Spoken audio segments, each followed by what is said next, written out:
Hello, everybody. My name is Manvind Vikram Singh, and welcome to the series of in-depth news analysis. Now, today's topic of discussion starts with a very important news of the day, which talks about that India's strategic oil storage capacity is getting full. Now, the logic is before some days, you might have seen in the newspaper also that the crude oil prices are falling. Now, India is an important importer of the crude oil. Being the third largest importer of crude oil after China and US, India has only a storage capacity of 5.3 million metric tons. And this storage capacity is in Padur, Vishakhapatnam and Mangalore. Now, when I talk about the strategic oil storage capacity, why there is a need of a strategic oil storage capacity, the logic goes back to 1990s. In 1990s, India suffered from balance of payment crisis. And during that period, India was not having forex to import few weeks of oil. And in that background, Atal Bihari Vajpayee in 1998 initiated the debate that India should build the capacity of oil so that India can have a minimum reserve of oil if certain things goes wrong internationally. Since India imports around 84% of oil from the Gulf region. The Gulf region is also one of the most unstable region of the world. Many a time it happens like it happened in 1973, 1979 and 1990 when because of the Gulf war they have decreased the production which has increased the prices of the crude oil. So in this background, Atal Bihari Vajpayee in 1998 promoted the concept of strategic oil storage capacity. Now currently we store oil in Vishakhapatnam, Mangalore and Patur. Apart from that, our domestic oil capacity, storage capacity in the crude oil is around 25 million metric tons. This is about the contract. Say for example, we had some future contract with a seller X. Now, as long as the contract period is not reaching the maturity, that seller is going to store the oil. That is called as online domestic, oil capacity of the crude oil. When I talk about online domestic crude oil capacity, it is close to 38 million metric tons. Now these numbers are not important. Let's talk about the days. How many days? Existing storage capacity is around 9.5 days. That means if we don't do any import, then also for 9.5 days we can manage the things. Besides, the government has approved recently the construction of additional storage capacities at Chandikol in Odisha and Padur in Karnataka. Now we are going to double the capacity in Padur, Karnataka of the storage of crude oil. And also we are talking about increasing the oil capacity in Chandikol, Odisha. Now remember one point here, these are either on eastern or the western coast of India, because on these coast only we have the refineries. So when you have the oil capacity, storage capacity close to the refineries, it is easy for the refineries to utilize the same crude oil, refining it and exporting and also utilizing it for the domestic purpose.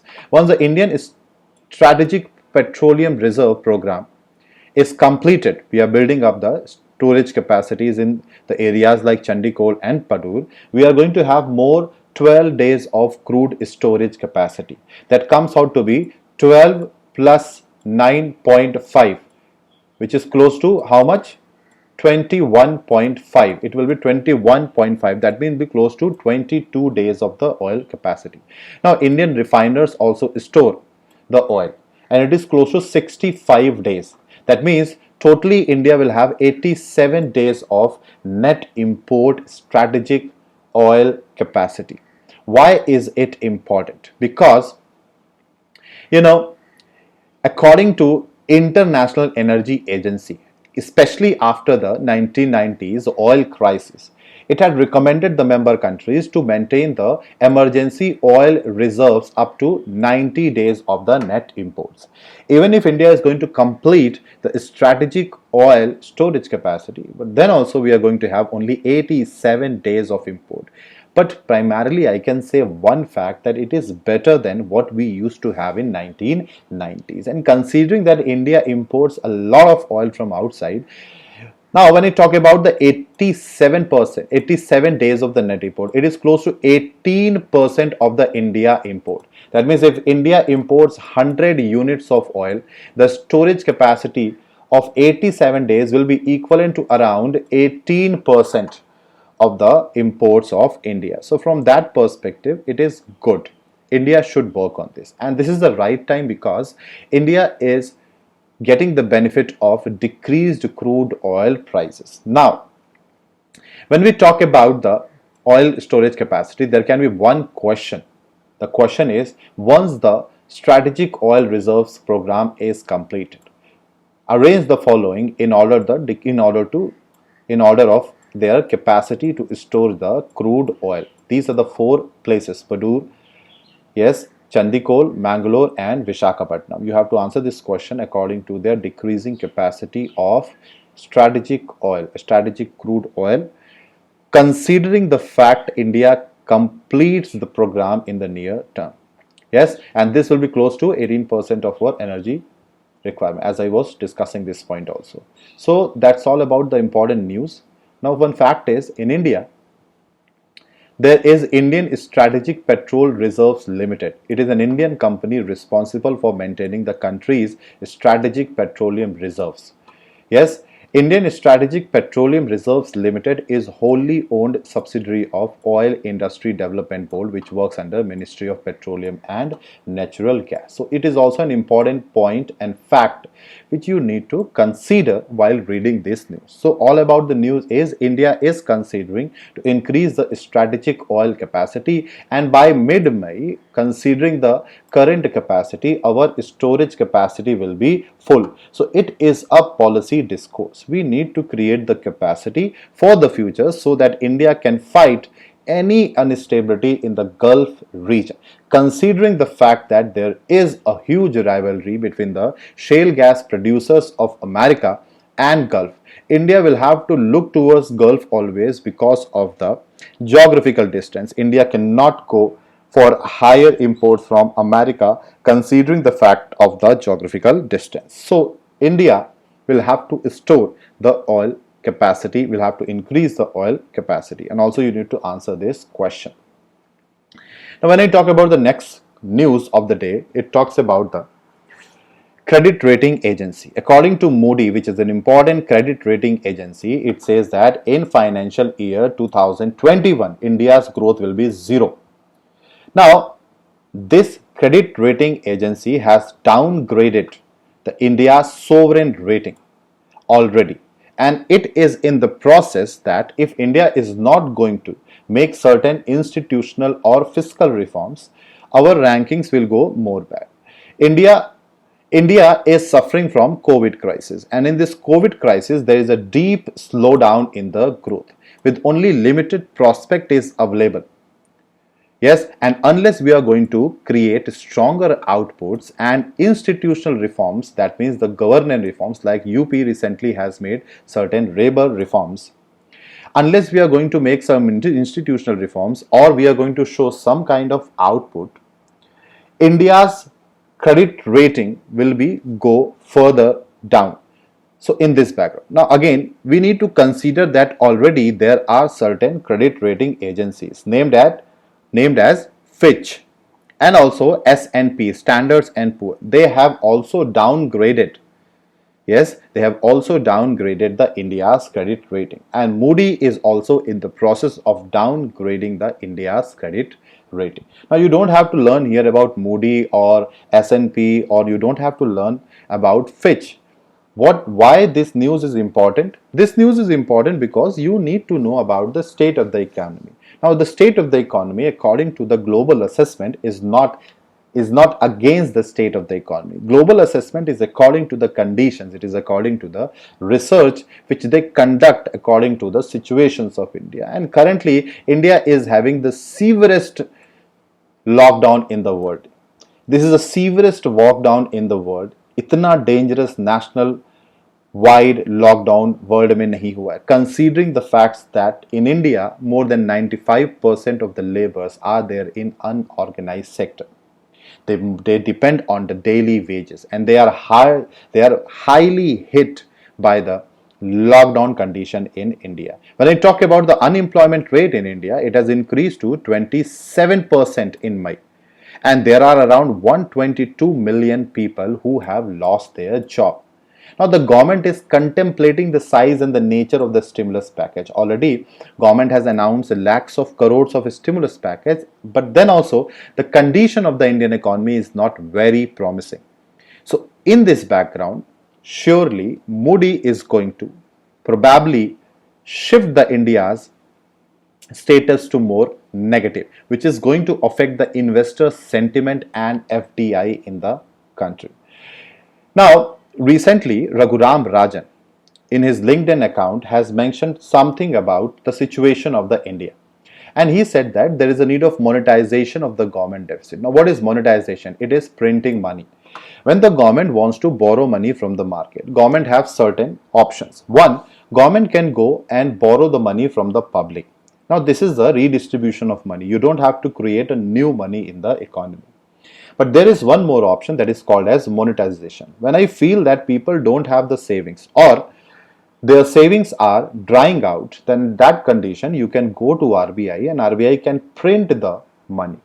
Now there had been certain recommendations by various economists. They said that the government should not look towards monetization of deficit. Now monetization of deficit was a normal phenomena before 1997. In 1997, India adopted the concept of ways and means advances, and especially after ways and means advances, most of the government borrowings depend on the public saving. But recently, we have been seeing that people don't have money to save, and also the economic condition is so bad. So, from where the money is going to come? If you want, you can go and look towards the foreign investors, but you also know that the global economy is not at all good. So, in this situation, it is very difficult to bring money in the economy. Now government will have to announce a stimulus package because government की responsibility बनती है that government should support the economy in the state of crisis, and especially when most of the people belong to rural area or they are the migrant workers. They don't have any money currently. So government will have to announce a stimulus package. Now, from where the money is going to come? People don't have the savings. So from where the government is going to borrow? Government will have to print the money with the help of RBI. So Raghuram Rajan also supported the same phenomena. But Raghuram Rajan has very properly cautioned that fiscal deficit and the growth in the government debt are deemed to be unsustainable in this condition. And the government will have to roll back in the medium term. That means in 1 or 2 years, government will have to roll back in order to reduce the deficit so that the debt or the borrowings of the governments are going to be less. And this was also the recommendations of N.K. Singh committee, which is also called as FRBM review committee. So we need to think fact that currently stimulus package is on the board. Government is going to announce. I don't know when the government is going to announce, but in the near future. But the logic is this time government will have to contemplate. The government will have to contemplate that how much amount should be spent in the economy and from where the money should be coming. Government is certainly going to increase the borrowing from the market. Yes, the consolidated liabilities of the government and the central banks have to be seen as sustainable. Else, confidence in both money and the government debt will collapse. Confidence sentiment will always play a very important role, and there is a need of sustainability of the government and the central bank debt. Yes, the government need to support some financial institutions and increase the risk so that the financial institutions currently you might have seen about some of the foreign mutual fund companies have withdrawn from India because of the redemption pressure. That means they were not able to repay the debt that they had borrowed, and they thought that in spite of waiting for a time when we are going to collapse completely, let's move out of India. Now it has created a panic kind of condition in India, and the financial institutions are falling. Financial institutions include here mutual funds. They are like banks, and also they are like NBFCs. The financial condition is not very good. Now government will have to support them. Yes. So when the government is going to support them, government is going to have a huge debt burden. Yes.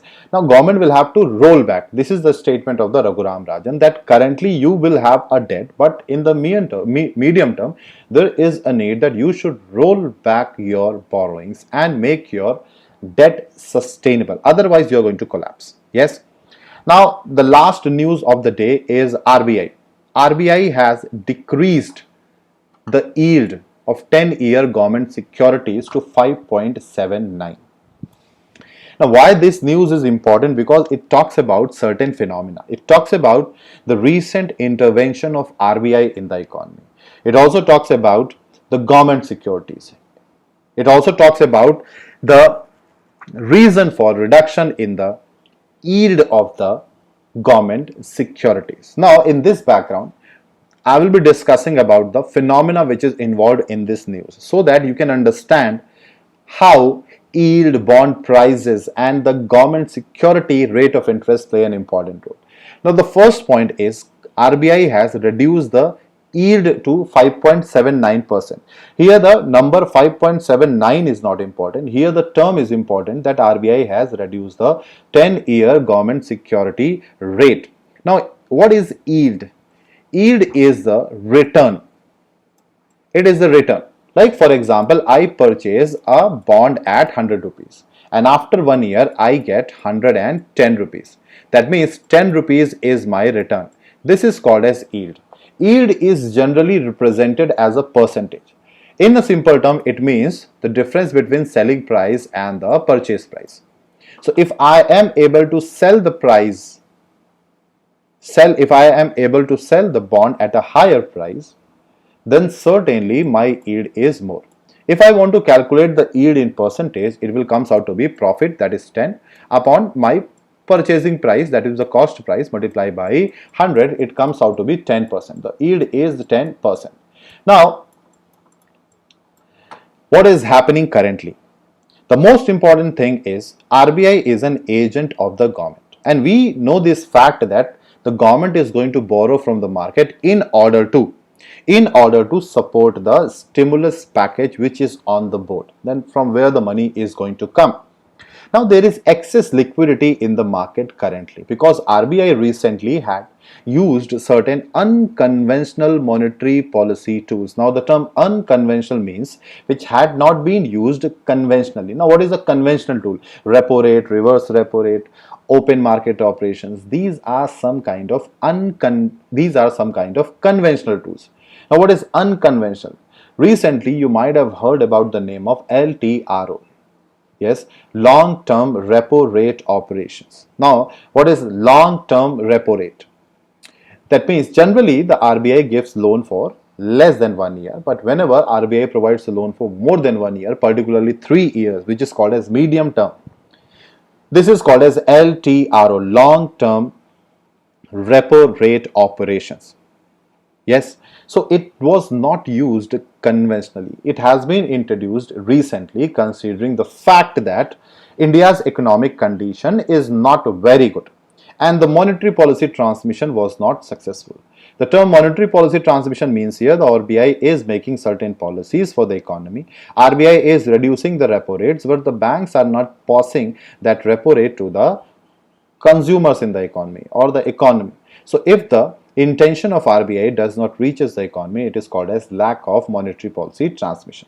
So recently, in order to promote the monetary policy transmission, RBI introduced certain operations like Operation Twist, like LTRO. These were not the conventional monetary tools.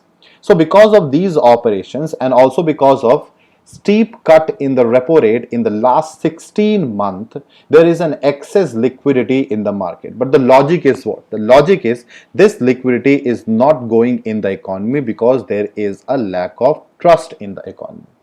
This liquidity is being trapped with the people here. People are fearing, like banks are fearing, if I am going to give loan, it is going to be converted into a non-performing asset. So there is a lack of trust in the economy. But government is always a trustable institution. Whenever there is a lack of trust among the investors, then they are going to look towards the government because government will never default in future. That automatically increases the demand of the government securities. In this background only, RBI has reduced the rate of interest. When there is an excess liquidity in the market and the situation of government is promising as compared to other institutions of economy, financial institutions or the corporates or the economic activity by the various partners in the economy, then the government securities demand are huge in the economy. then the government can get fund easily at a lower rate of interest. Then why to put the rate of interest at a higher amount? So in this background only, RBI has reduced the rate of interest on a 10-year government securities. I hope you got my point here. Now, why RBI is doing the same thing? Why not the government is doing? Because RBI is an agent of the government. On behalf of the government RBI goes in the market, sells the government securities, takes the money and gives the same money to the government. Okay.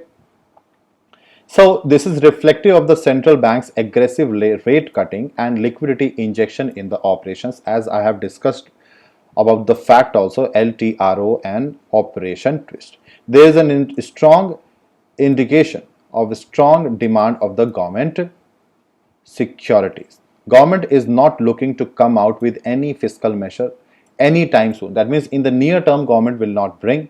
It is the expectation. I am not saying this is going to happen, but it is the expectation that in the near term, government will certainly announce a stimulus package, but in the near term, government is not going to come out with the stimulus package. So all these factors are going to support a strong demand for the new 10-year government securities. That means the government borrowing money for 10 years. 10 year means the maturity.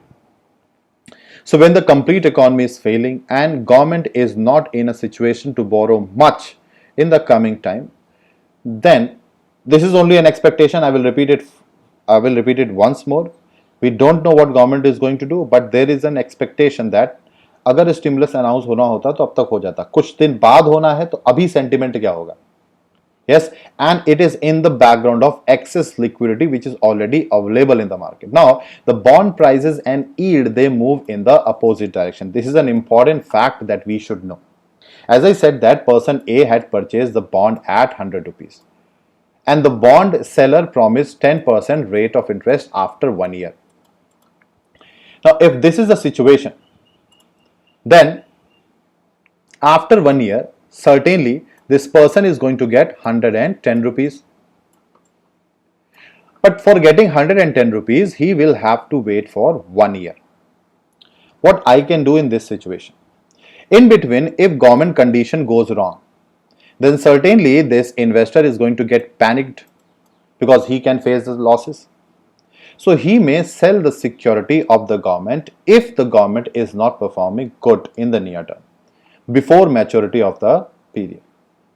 Now, when this person is going to sell this product in the market, nobody will take it at this price because the condition of the government is not good.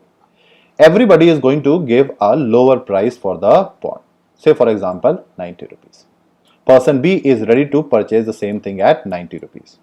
Now, person B after the maturity will get how much amount? The same amount, 110, but he purchased it at 90. What happened is the price has decreased, but you can look that the price, but the profit has increased. Profit is 20 rupees, price is 90. So bond price, you can see that how bond price has decreased, but the yield has increased.